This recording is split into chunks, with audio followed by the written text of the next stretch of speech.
mundo! Bem-vindos a mais um vídeo onde a gente continua falando sobre dicionários. Se você caiu de paraquedas nesse vídeo, meu nome é André, esse é o Caverna Dev, e aqui a gente fala de Python com pelo menos um vídeo por semana. Por enquanto é só um, quem sabe no futuro isso não muda. Essa é uma playlist voltada para programadores que querem aprender Python e ainda estão no início da jornada. Então, se você se encaixa nesse perfil, eu recomendo que você assista todos os vídeos da playlist, ou se você tem vontade de revisar os fundamentos da linguagem, também pode ser apropriado para você. Modéstia à parte, acho que vai entregar um conteúdo bastante legal aí para você. Especificamente nessa semana, a gente continua o vídeo da semana anterior, onde começamos a falar sobre dicionário. A gente viu a teoria por trás de dicionários, o que são, como defini-los, como a gente pode usá-los, como a gente armazena dados, estrutura dados dentro dessa estrutura de dados. E hoje a gente continua examinando alguns métodos, alguns utilitários que podem facilitar bastante a nossa vida quando a gente está trabalhando com dicts. Então, produção, roda a vinheta e bora para o vídeo de hoje.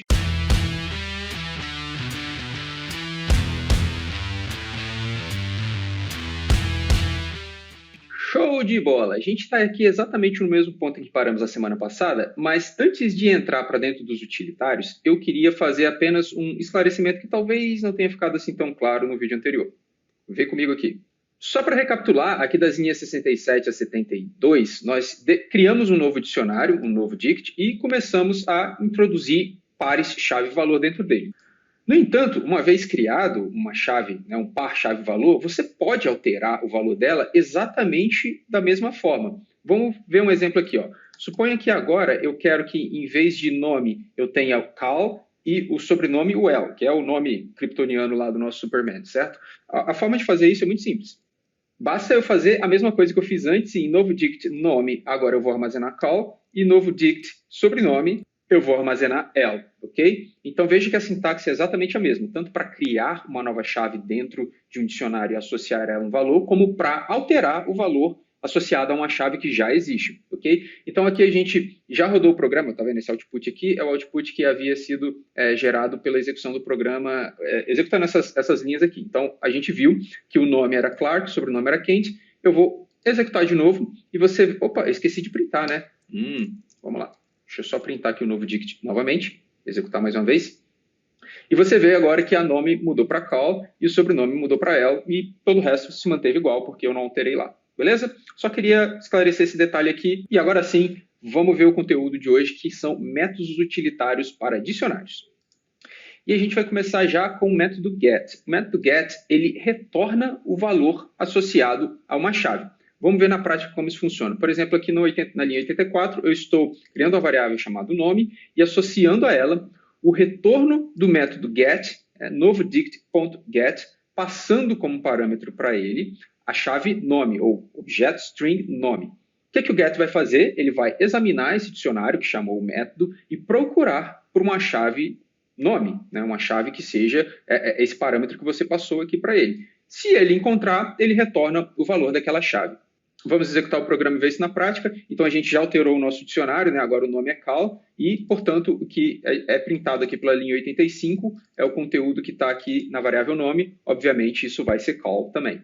Mas aí você pode estar se perguntando, pera lá, por que eu preciso do método get? Na aula passada, a gente viu que a gente pode fazer indexação em dicionários. Eu poderia, por exemplo, em vez de imprimir a variável nome aqui, eu poderia simplesmente imprimir novo dict, indexando a chave nome. Se a gente executar o programa, veja que o resultado é exatamente o mesmo. Então, por que eu preciso da get? Eu vou te explicar. Antes, vamos só voltar essa linha 85 aqui para imprimir novamente o nome, para não fazer uma indexação direta como a gente fez. E agora vamos dar uma olhada aqui nessa linha 88. O que acontece se, em vez de eu estar fazendo uma indexação direta sobre uma chave que existe, eu tentasse acessar uma chave que não existe, como é o caso aqui, por exemplo, de idade. Eu quero saber qual é a idade do Superman, certo? Então, como eu tenho um dicionário que armazena dados sobre o Superman, eu vou perguntar, então, para esse meu dicionário, me dá aí qual que é a idade. Então, a gente vai executar mais uma vez e... deu erro, deu um key error. Por quê? Porque a idade não existe. O meu dicionário, ele tem as chaves nome, sobrenome, profissão e identidade secreta, mas ele não tem uma chave idade. Então, se eu tento acessar uma coisa que não existe, obviamente, eu tenho um key error. Para esses casos é que a gente tem a função get. Olha comigo. Se em vez de tentar fazer uma indexação direta sobre uma chave que eu assumi que existe, mas não tenho certeza, eu usar, então, a chave get, o método get, o que acontece? Veja que agora a gente não tem mais um erro. Agora o Python diz para a gente que é none. None, no Python, é uma representação de uma coisa nula, uma coisa que não existe. Inclusive, esse é um tipo de dados mesmo no Python, é o non-type, o tipo nulo. Então, guarda aí essa informação sempre que você quer representar algo que é inexistente, né? O Python faz isso através do none. E esse é o comportamento default da função get. Sempre que ela tenta acessar uma chave que não existe no dicionário que você está chamando get, ele vai retornar none caso esse valor não esteja lá. Isso impede que o seu programa crash, dê um bug, né? Pare do nada. Mas a função get não para por aí, ela ainda te dá uma segunda opção, que é passar dois parâmetros. O primeiro continua sendo a chave que você quer ter o valor associado a ela dentro do seu dicionário, e o segundo parâmetro é, em vez de me retornar none, caso essa chave não exista dentro do dicionário, me retorne essa outra coisa aqui. A gente vê isso aqui nas linhas 91 e 92. Veja que eu estou mais uma vez tentando acessar uma chave que não existe no dicionário, que é o status civil. A gente não sabe se o Kal-El é casado, é solteiro, tem um peguete, vai saber. Essa chave não está no dicionário, mas aqui nesse ponto da execução do programa, teoricamente, a gente não sabe se ela está lá ou não. Mas, caso ela não esteja, o que a gente gostaria que aparecesse na tela para o usuário, em vez de ser, por exemplo, esse none estranho aqui, que às vezes não é muito comunicativo, eu quero que apareça o texto, né? Eu quero que seja retornado o objeto string não informado.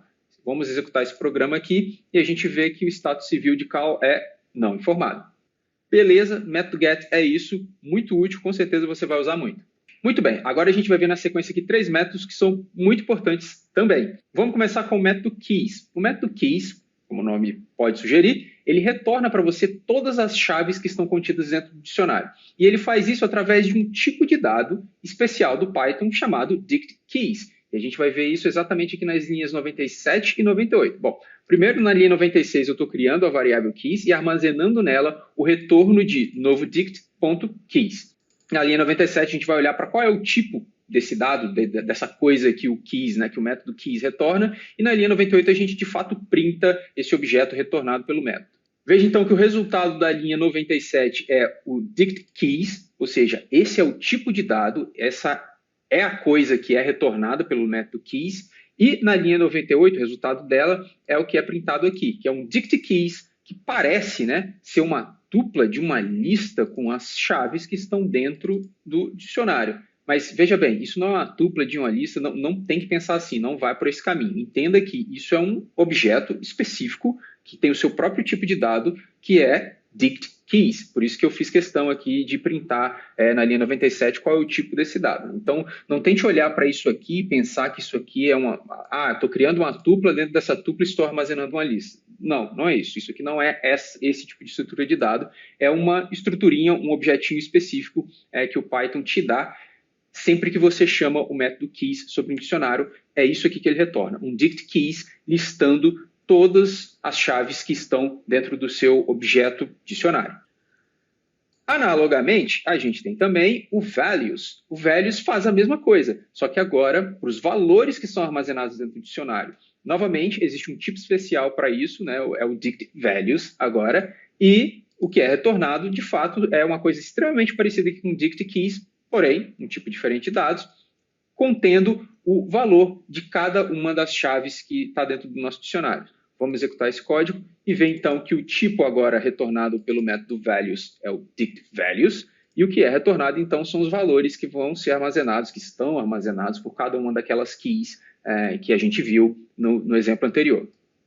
E já que a gente tem keys e tem values, é claro, não poderia então faltar o items, que é uma estruturinha de dados, um objetinho retornado pelo método items, informando então cada um dos pares chave-valor. Vamos executar aqui o programa e ver que então a linha 109 diz para a gente que o que foi retornado aqui pela linha 108, né, o objeto retornado pelo método items é um objeto do tipo dict items, e você vê que aqui ele é mais completinho, porque ele não... Deixa eu só me arrastar para cima. Ele não me mostra só a chave ou só o valor. Ele me mostra os pares chave e valor. Olha, nesse ponto aqui eu reconheço, talvez você não consiga enxergar a utilidade desse tipo de coisa, mas à medida que a gente for progredindo aqui nessa playlist, acredito que a gente vai se submeter à oportunidade de ver como que esses métodos são úteis, né? Existe sim casos de uso específicos em que é importante você iterar, né, passar sobre só as chaves de um dicionário, ou só os valores de um dicionário, ou cada um dos pares chave-valor do dicionário. Existem diversos casos de uso em que isso é importante. E é por isso que o Python, sendo bem amigo, ele já te dá esses métodos aí na mão para você não ter que inventar o seu próprio código para obter esse tipo de informação. Isso aí já está aí, ó, de graça, prontinho, só pegar da prateleira e usar. Então, guarda isso. Chaves, keys, valores, values e, se quer, os dois, items. Continuando, então, agora a gente vai ver o método pop, que remove uma chave junto com o seu valor de dentro de um dicionário. A forma como o método pop funciona é a seguinte: você passa para ele um parâmetro que tem que ser a chave que você está interessada que seja removido junto com o seu valor de dentro do dicionário, ok? O que ele vai fazer, então, é procurar por essa chave, encontrando-a, ele pega o valor e retorna o valor, beleza? Então, você passa a chave como parâmetro, mas o que o método retorna é o valor que estava associado àquela chave. Então, vamos olhar aqui, por exemplo, para a linha 114. A gente está criando uma variável, profissão removida, a gente está pegando aqui o nosso dicionário, o nosso novo dict, e invocando o método pop, passando como parâmetro o objeto string profissão. Profissão é uma chave que existe dentro de novo dict, e a gente sabe que o valor associado à profissão dentro do novo dict é jornalista. Então, o que a gente espera ver sendo printado aqui, quando a gente dá na linha 115 o print profissão removida, é o valor jornalista, beleza?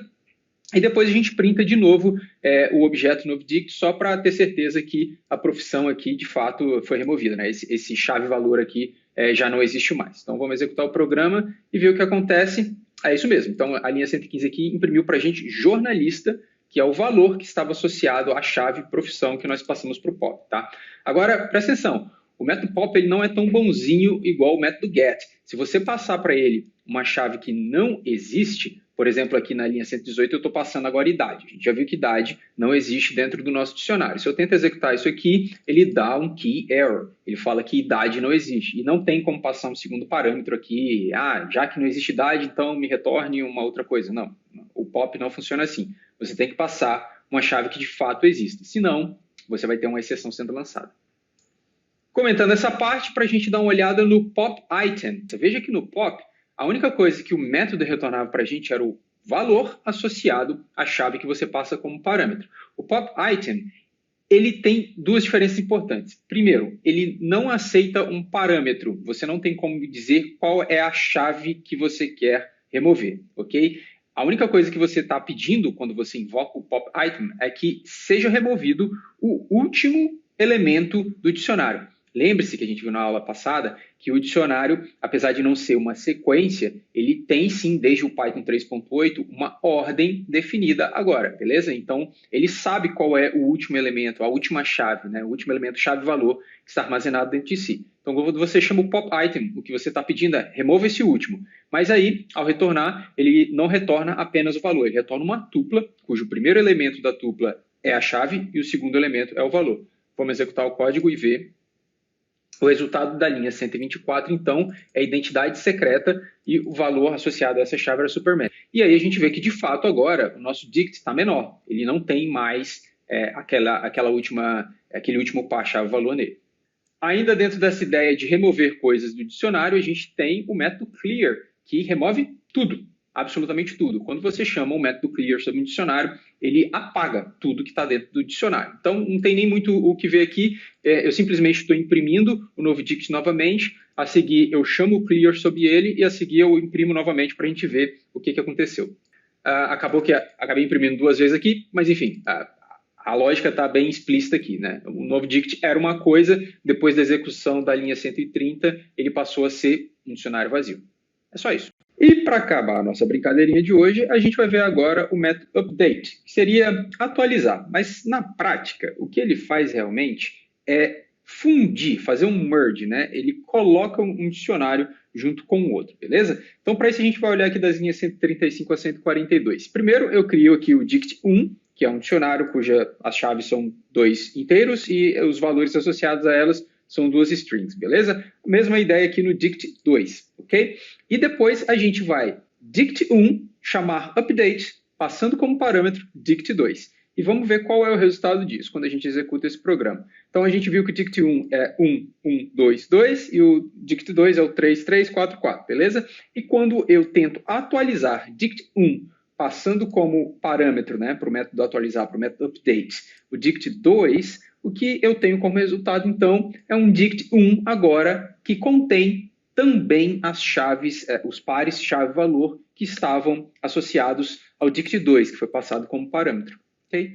É uma lógicazinha bem simples de entender e, como você pode imaginar, existem muitos casos de uso para isso, né? Quando você tem dois dicionários desassociados, mas que comportam, né? Contêm, estruturam dados a respeito de uma mesma entidade, né? Faz sentido que eles estejam, então, juntos. Beleza? Para isso que você usaria aí o método update.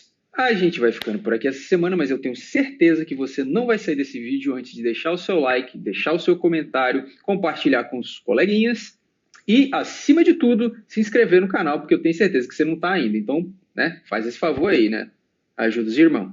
Também tenho certeza que você vai voltar para o próximo vídeo, onde nós vamos ver a última das estruturas de dados que estamos nos propondo a ver aqui dentro dessa playlist, que são os sets, os conjuntos, que é uma paradinha bem importante também, então não perca esse vídeo, vai ser bom. Então é isso, eu vou ficando por aqui. Muito obrigado pela sua audiência, por estar aqui comigo toda semana e te vejo semana que vem. Obrigado, valeu e tchau!